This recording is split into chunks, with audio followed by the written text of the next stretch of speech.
Here's an economic paradox that confounds critics of free markets. The more competitive a system becomes, the more cooperation it actually produces. This seems backward to most people. They imagine competition as a zero-sum battle where one person's gain must be another's loss.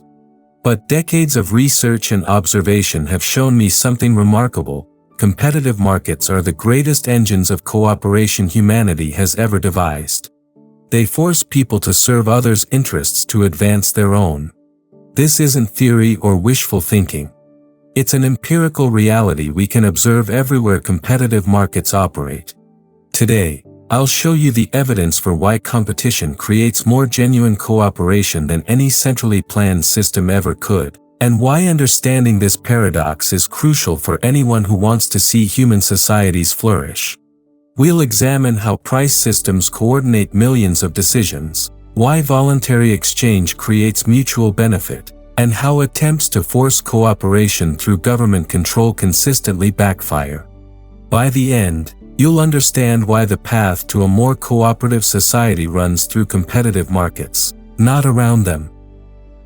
Chapter 1: The false choice between competition and cooperation. The fundamental error in thinking about markets begins with a false dichotomy.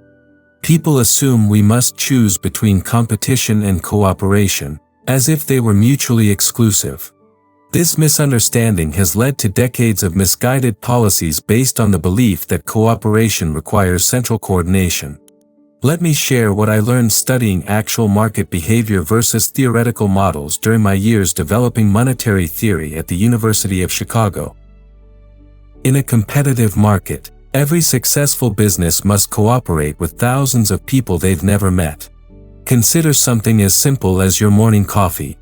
The farmer in Colombia must cooperate with the shipping company, which must cooperate with the roaster, the distributor, the retailer, and ultimately you, the consumer.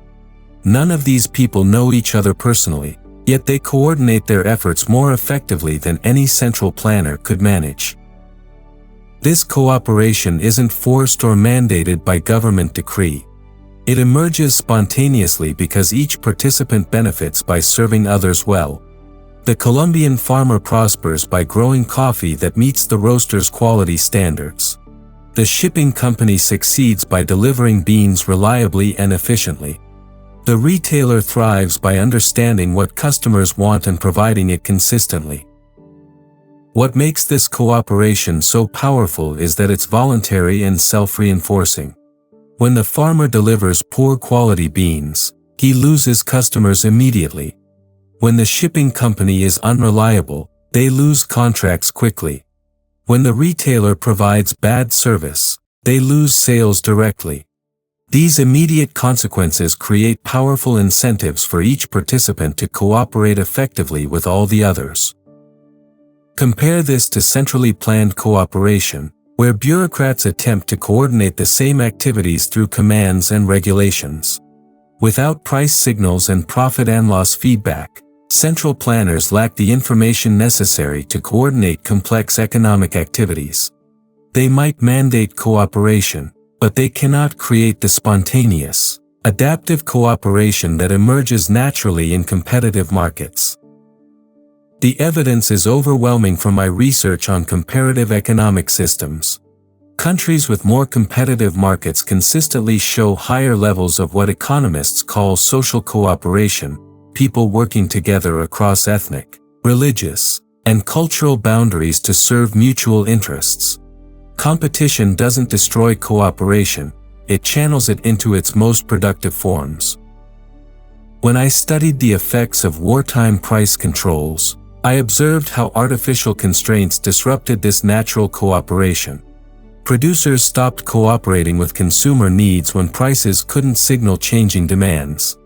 The result was shortages, black markets, and the breakdown of the very cooperation the controls were meant to preserve. The lesson is clear: true cooperation cannot be commanded from above. It must emerge from the mutual benefits that voluntary exchange creates when people are free to compete for each other's business. Chapter 2: The price system as a cooperation mechanism. The most elegant demonstration of how competition creates cooperation lies in the price system itself. Prices aren't just numbers attached to goods and services. They're a sophisticated communication network that coordinates the activities of millions of people without any central authority telling them what to do. This insight became central to my understanding of how monetary systems function and why they're so crucial for economic coordination. When I was developing monetary theory at the University of Chicago, I was struck by how efficiently markets process and distribute information compared to any government agency I'd observed. A single price contains more coordination information than volumes of government reports and planning documents. It tells producers what to make, consumers what to buy, investors where to allocate capital, and workers where their skills are most valued. Think about what happens when there's a shortage of copper. The price rises immediately, sending signals throughout the economy faster than any communication system could distribute written instructions. Manufacturers start looking for copper substitutes. Miners increase production. Consumers use copper products more sparingly. Recyclers find it profitable to recover more copper from scrap. All of this happens automatically, without any central coordinator issuing instructions. This price-induced cooperation works because competition forces everyone to respond to the same information signals. A manufacturer who ignores rising copper prices and continues wasteful usage will be undercut by competitors who adapt more efficiently. A miner who fails to increase production when prices rise will lose market share to those who respond quickly to opportunity. The beauty of this system is that it harnesses self-interest to serve collective needs. The manufacturer doesn't conserve copper to help society, he does it to remain competitive. The miner doesn't increase production for patriotic duty, he does it for profit. Yet the result is exactly what a benevolent social planner would want: resources flowing to their most valued uses with minimal waste. Critics often argue that this seems cold or impersonal compared to conscious cooperation. But consider the alternative that I observed in controlled economies. Central planners would need to gather information from every copper user, every potential substitute producer, every recycler, and every mining operation. They'd need to process this information quickly enough to respond to changing conditions. They'd need to issue commands that people would actually follow efficiently.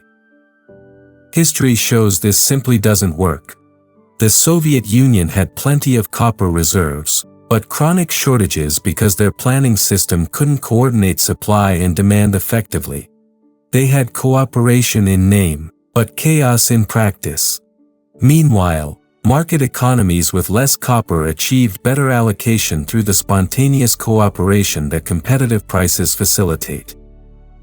During my work on A Monetary History of the United States, I documented how disruptions to price mechanisms during various crises consistently led to coordination failures, while restoration of competitive pricing restored effective cooperation. Chapter 3: Why Voluntary Exchange Creates Mutual Benefit.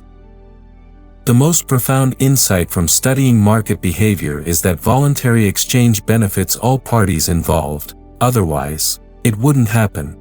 This simple truth reveals why competitive markets generate more genuine cooperation than any system based on force or central direction. Every voluntary transaction represents successful cooperation between people who might otherwise have conflicting interests. When two people trade freely, each must offer something the other values more than what they're giving up. This creates what economists call mutual gains from trade. But the implications go far beyond individual transactions. When you multiply these voluntary exchanges across millions of participants, you get a system where everyone's prosperity depends on their ability to serve others' needs effectively. I learned this lesson early in my career while analyzing the effects of price controls during World War II. When governments fixed prices below market levels, shortages appeared immediately because the forced cooperation eliminated the mutual benefits that sustained voluntary exchange. When they fixed prices above market levels, Surplus is accumulated because artificial cooperation couldn't match real market cooperation. Take the case of rent control, which I studied extensively throughout my career. Supporters argued that controlling rents was a form of social cooperation, requiring landlords to provide affordable housing for tenants. But the empirical results told a different story. Rent control reduced the supply of rental housing, lowered maintenance quality, and created black markets. The forced cooperation actually reduced housing availability for the people it was supposed to help.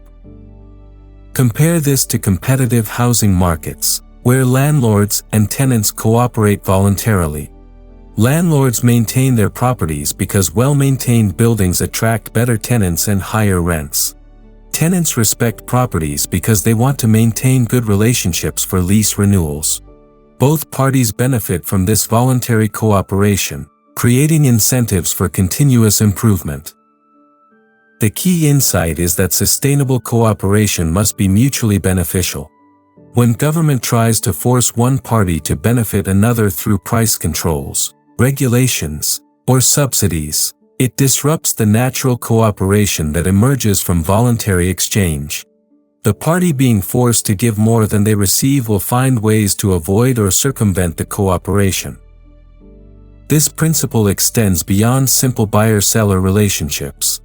In competitive markets, businesses must cooperate with suppliers to ensure quality inputs, with workers to maintain productivity, with lenders to access capital, and with communities to maintain their social license to operate.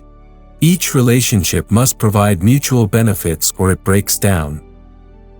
This is why competitive markets, despite appearing adversarial, actually create stronger cooperation than top-down systems. In competition, you only survive by offering others something they value more than alternatives. In centrally planned systems, you can survive by following orders, even if those orders create waste or harm. The evidence supporting this principle is found everywhere we compare market outcomes to planned outcomes. Countries that rely more heavily on voluntary exchange consistently outperform those that rely on forced cooperation through government mandates and central planning. Chapter 4: The Hidden Cooperation in Business Competition. One of the most misunderstood aspects of competitive markets is how business rivalry actually increases cooperation with customers, suppliers, and employees. People see companies competing for market share and assume this means they're not cooperating with anyone. But empirical observation reveals the opposite. Competition forces businesses into more intensive cooperation with everyone except their direct competitors. In my years studying business cycles and monetary policy, I noticed that competitive industries consistently show higher levels of customer satisfaction, supplier relationships, and worker benefits than protected monopolies. This isn't coincidence, it's the logical result of competitive pressure forcing businesses to excel at cooperation. Consider how competition forces businesses to cooperate with customers. A monopoly can provide poor service because customers have no alternatives. They can ignore customer complaints, delay responses to problems, and show little interest in customer needs. But in a competitive market, businesses must constantly improve their offerings to retain customers. They must listen to customer feedback, anticipate customer needs, and adapt their products accordingly. This represents intensive cooperation, driven by the necessity of competition. The same principle applies to supplier relationships. Competitive businesses depend on reliable, high-quality inputs to compete effectively. They must cooperate closely with suppliers to ensure quality, timing, and cost efficiency. They develop long-term partnerships, share information, and work together to solve problems. Monopolies, protected from competitive pressure, can afford to be casual about supplier relationships, often resulting in higher costs and lower quality. Worker cooperation follows the same pattern. Competitive businesses need motivated, skilled employees to succeed against rivals. They must offer competitive wages, good working conditions, and advancement opportunities. They must cooperate with workers to maximize productivity, often involving workers in decision-making and profit-sharing. Protected industries, facing less competitive pressure, can afford to be less attentive to worker needs. This pattern appears consistently across industries and countries. Deregulation typically leads to improved service quality, lower prices, and better working conditions as competition forces companies to cooperate more effectively with all stakeholders. I observed this repeatedly during the wave of deregulation that began in the 1970s. The airline industry provides a clear example. Before deregulation, airlines were protected monopolies on specific routes. Service was poor, prices were high, and worker productivity was low because airlines didn't need to cooperate effectively with anyone. After deregulation introduced competition, airlines had to cooperate much more intensively with customers to survive. Prices fell, service improved, and the industry became more efficient. Critics argue that competition leads to a race to the bottom in wages and working conditions. But the evidence shows the opposite. Competitive industries consistently offer better opportunities for workers than protected monopolies, because competitive businesses need good workers to succeed against rivals. Chapter 5: How Markets Coordinate Without Coordinators. The most remarkable feature of competitive markets is their ability to coordinate complex activities without any central coordinator. This spontaneous coordination represents cooperation on a scale that no planned system has ever achieved. Understanding how this works reveals why competitive markets consistently outperform centrally planned alternatives in creating genuine large-scale cooperation. During my research on monetary history, I was continually amazed by how markets adapt to changing conditions faster and more effectively than any government agency. When the 1973 oil crisis hit, markets immediately began coordinating responses without any central direction. Consumers reduced energy consumption, businesses invested in energy efficiency, entrepreneurs developed alternative energy sources, and investors shifted capital toward energy-related investments. No central planner orchestrated this response, it emerged spontaneously from millions of individual decisions. This coordination works through what Adam Smith called the invisible hand, but which I prefer to think of as the visible hand of competition. Each person pursuing their own interests must serve others' interests to succeed. The result is coordination that appears planned but actually emerges from the interaction of independent decisions guided by price signals and competitive pressure. Consider how markets coordinate production across global supply chains. A smartphone contains components from dozens of countries, manufactured by companies that may never directly communicate with each other. Yet these components arrive at assembly plants precisely when needed, in exactly the right quantities and specifications. This coordination happens through the price system and contractual relationships, not central planning. The coordination extends beyond production to innovation and adaptation. When consumer preferences change, markets redirect resources automatically. When new technologies emerge, markets rapidly incorporate them into production processes. When external shocks occur, markets adjust faster than any planning system could respond. During my study of monetary systems, I observed how market economies consistently adapted to monetary shocks more effectively than planned economies. Government agencies, despite access to massive amounts of data and teams of experts, consistently fail to coordinate economic activities as effectively as competitive markets. This isn't because government planners are incompetent, it's because the coordination problem is too complex for any central authority to solve efficiently. The information required for effective coordination is distributed among millions of people and changes constantly.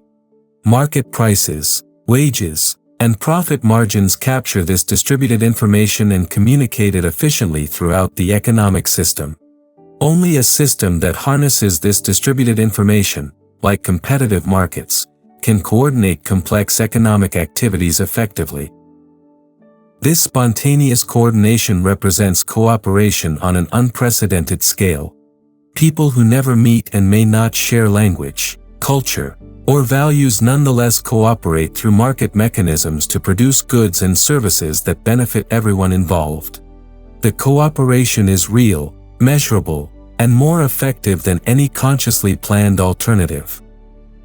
The empirical evidence supporting this conclusion comes from comparing market economies to planned economies throughout the 20th century. Market economies consistently showed superior coordination in production, distribution, innovation, and adaptation to changing conditions.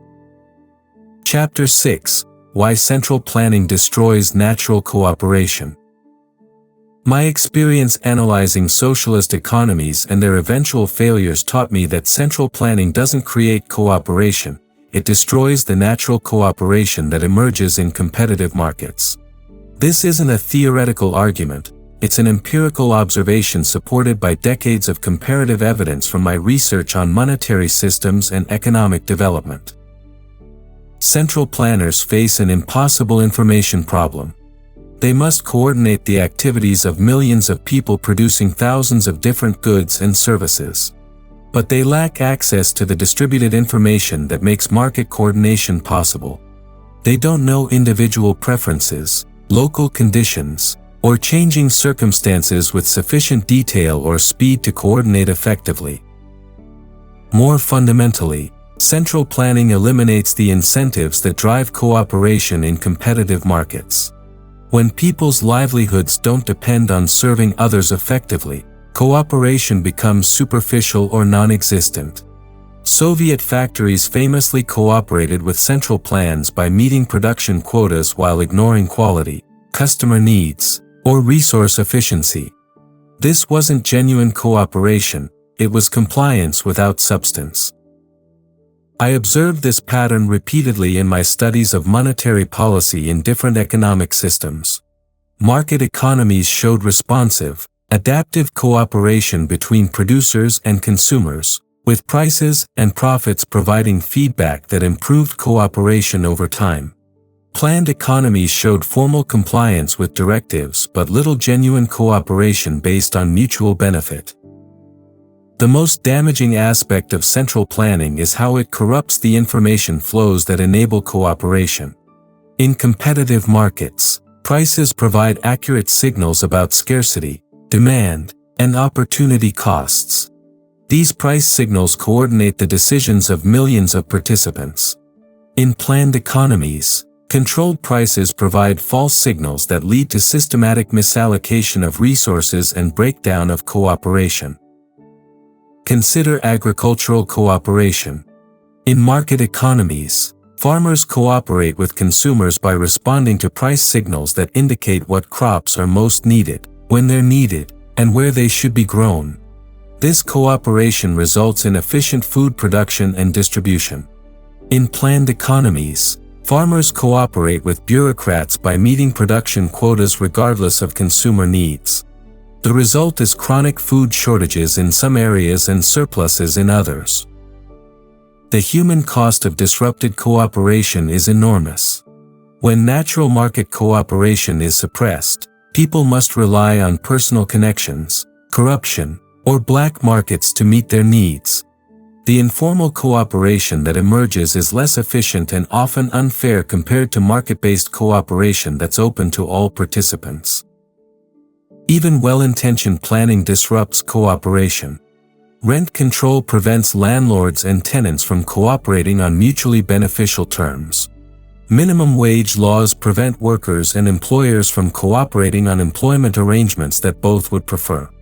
Price supports prevent farmers and consumers from cooperating on efficient agricultural production. During my work on The Great Contraction, I documented how government intervention during the 1930s disrupted natural market cooperation and prolonged economic recovery. The evidence is clear: societies that rely more heavily on central planning show lower levels of genuine cooperation, measured by economic performance, social mobility, and citizen satisfaction. Chapter 7: building a more cooperative society through competition. The practical implications of understanding how competition creates cooperation are profound. If we want to build a more cooperative society, one where people work together effectively across all boundaries to solve problems and create prosperity, we should embrace competitive markets, not suppress them. This conclusion flows directly from the empirical evidence I've gathered throughout my career studying economic systems. This doesn't mean eliminating all government. Markets require a legal framework that protects property rights, enforces contracts, and prevents fraud. But it does mean recognizing that most cooperation emerges spontaneously when people are free to compete and trade voluntarily, rather than when cooperation is mandated by central authority. Education provides an excellent example of how competition can enhance cooperation. The current system of government monopoly schools shows little genuine cooperation between educators and families. Teachers and administrators serve bureaucratic requirements rather than student needs. Parents have little influence over educational content or methods. Students who struggle with standardized approaches have few alternatives. Competition through school choice would force educators to cooperate with families to attract and retain students. Private schools would need to demonstrate results, respond to parental concerns, and adapt their methods to serve diverse student needs. This market-driven cooperation would be more intensive and effective than bureaucratic mandates. The evidence from school choice programs consistently shows improved cooperation. Private schools maintain closer relationships with parents, adapt more readily to student needs, and show higher levels of both academic achievement and parent satisfaction. This cooperation emerges naturally when schools must compete for students rather than simply receiving funding based on enrollment. Healthcare shows similar patterns. In competitive medical markets, doctors and hospitals must cooperate with patients to build relationships and reputations. They must provide clear information about treatments and costs, respond to patient concerns, and deliver results. In heavily regulated systems, medical providers often serve regulatory requirements rather than patient needs, reducing genuine cooperation. The key insight is that sustainable cooperation requires freedom to choose alternatives. When people are forced to cooperate through government mandates, the cooperation is often superficial and inefficient. When people choose to cooperate through competitive markets, the cooperation is genuine and productive because it serves mutual interests. This principle applies to international relations as well. Countries that trade freely with each other show more genuine cooperation than countries that rely on government-to-government agreements. Trade creates mutual dependencies that discourage conflict and encourage peaceful problem-solving. Economic integration through voluntary exchange has proven more effective at preventing wars than political treaties. Building a more cooperative society means expanding competitive markets while maintaining the legal framework that makes voluntary cooperation possible. It means trusting people to cooperate through voluntary exchange rather than forcing cooperation through government mandates. The empirical evidence supporting this approach is overwhelming. Societies with more economic freedom consistently show higher levels of cooperation, measured by social mobility, charitable giving, civic participation, and peaceful resolution of conflicts.